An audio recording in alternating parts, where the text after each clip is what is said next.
Welcome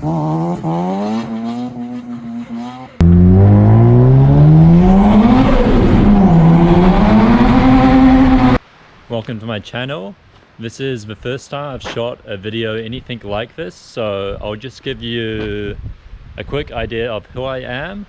My name's Jordan, as says in my channel name, and I live in Osaka, Japan. I've been living here for about 1 year now. I'm originally from New Zealand and I'm into drifting, cars, motorsport, all that kind of stuff. I'll possibly make a video in the future talking more about myself, but for now I'll just leave it there so we can get into what this video is actually about. Before I jump into talking about this car, I'm just going to give you a brief little overview. We'll show you what it looked like before. So it looked like this. When I brought it from the auction, it was actually blown, which to my knowledge I had no idea about before I brought it.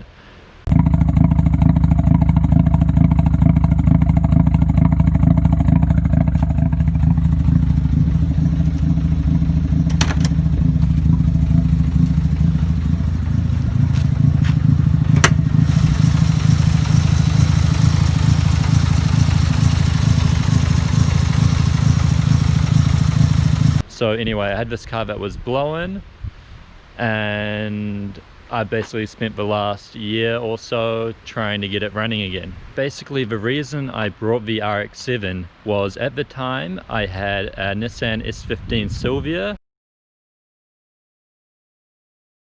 just completely stock with the basic bolt-ons, exhaust, intercooler, etc, etc.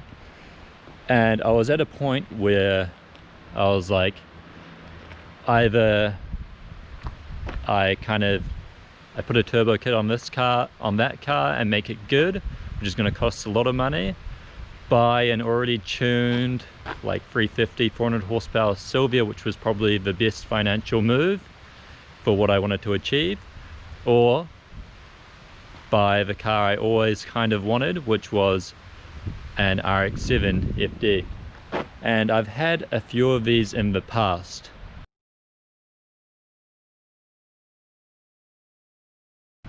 But I was really young, I was scared of the rotary reliability issues, there weren't that many parts of them in terms of steering, and they were just really expensive. So that left me to kind of stick with the Silvias, and I in turn had a lot of those over the years. But as the prices have been going up for these cars and almost every car of that era, I thought, stuff it, just bite the bullet, I'll get one. To give you what we've got there. At the time, it had Mazda Speed side skirts, Mazda Speed rear fenders, Mazda Speed rear wing, and an Origin front bumper, which has all now gone to make way for what's on the car now and other parts that are going to be coming onto the car. So alright, we're just going to jump straight into it. As for mods, cooling wise, we've got a Blitz kind of front mid-mount intercooler. It kind of sits here like you'd have a intercooler upside down mounted in a Silvia. We've got a Koyo-Rad triple pass radiator. It's got the, I don't know if you can see them, but the two stock side mount oil coolers, and the oil doesn't seem, it seems really stable, same with the water and the air temps. What else? I've got a old HKS T04R turbo, trussed air filter, 3-inch downpipe, which then that's also HKS manifold, which is cracked, HKS wastegate, and also you can't really see it, but if any of you have ever had an old T04E or T04R, there's like a weird V-band kind of thing that's on the, goes from the downpipe to the turbo, which leaks. So I need to get that changed at some point for a proper V-band. The rest of the exhaust is another pipe with, it's got 2 additional mufflers in it, but it's still it's still stupidly loud, so I need to do something about that as I do drive it on the street. What else? It's got a SARD fuel pressure regulator, HKS twin power ignition, gritty little lightweight pulleys which allow you to delete the air pump. So I've deleted the air pump. What else? Injector wise, it's got 2 stock 850cc injectors, or not 2, it's got a set of 850cc injectors which are all stock, and the fuel pump is an upgraded SARD fuel pump. As far as, I think that's pretty much it as far as it goes engine wise. So close this.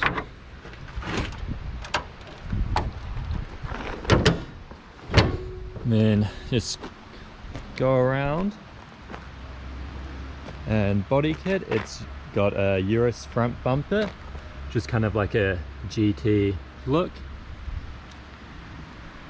Urus side steps, stock rear bumper, stock fenders, and Aria Mimia bonnet. It's fiberglass, and mirrors are, they're actually off a motorbike. They're CBR 250, I believe. I thought they looked kind of cool. What else? Not much to say about it other than the paint is like 500 different shades of white, and it's got holes and scratches all over it, so it's not exactly the best condition. When I remove these, I've just taped it up for now until I end up painting the car and getting these filled in. So first, all the paint is, it's all peeling. It's had over fenders on the back like I showed you in how I brought the car.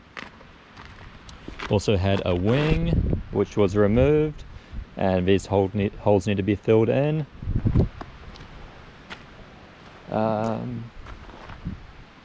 Yeah, wheels wise, I do end up changing about do end up want to change this. The fitment is pretty poor. These are, I actually have no idea, it says Black Racing or something like that. So they're pretty poor offset. The 18s, they don't actually look too bad, but yeah, definitely want to change those in the future. Fronts are raised gram lights, 17 by 9 plus 12, really good sizes. And I've had those wheels for a long time, but they're actually in really bad condition. They've been cracked and re-welded, dents, so I kind of want to change the wheels up all around. And yeah, other than that, it's literally completely stock. All the suspension is stock apart from a set of KTS adjustable coilovers. Diff still standard, gearbox still standard. Rear brakes are standard, but they've got the Project Mu Drift Spec Drift Spec rear pads. Clutch in it is a Mazda Speed twin plate, and other than that, that's about all of it. Going on to the inside, it's, yeah, all, I've kept as much interior as I can. It's got an old Bride Zeta, which is not the best condition, which I would like to maybe change out in the future. It's got a fabulous steering wheel in 330, which is my favorite size and favorite wheel. I kind of saved this wheel for this car.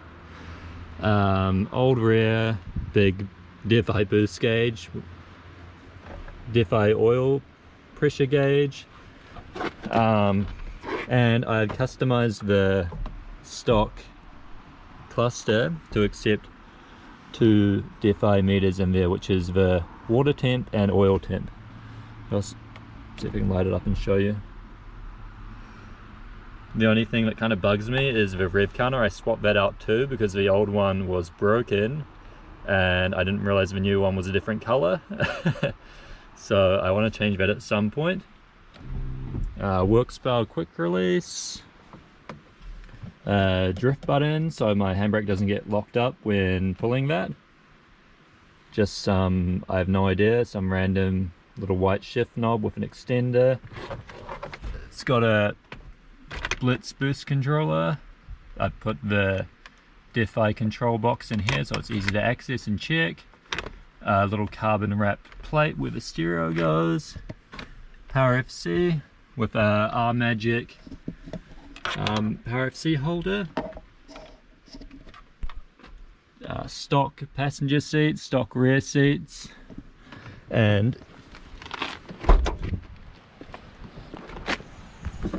filled with crap, but it's all, yeah, it's still got all the stock trims in there. I wasn't sure whether or not to post this video or not, but I thought it'd be cool to look back in a year or so's time and see just how far I've come with the car, myself, my driving, and overall videoing skills. But anyway, I hope you all enjoyed this video, and I'll see you next week where I should have some pretty cool footage to show you all. Alright, see you later.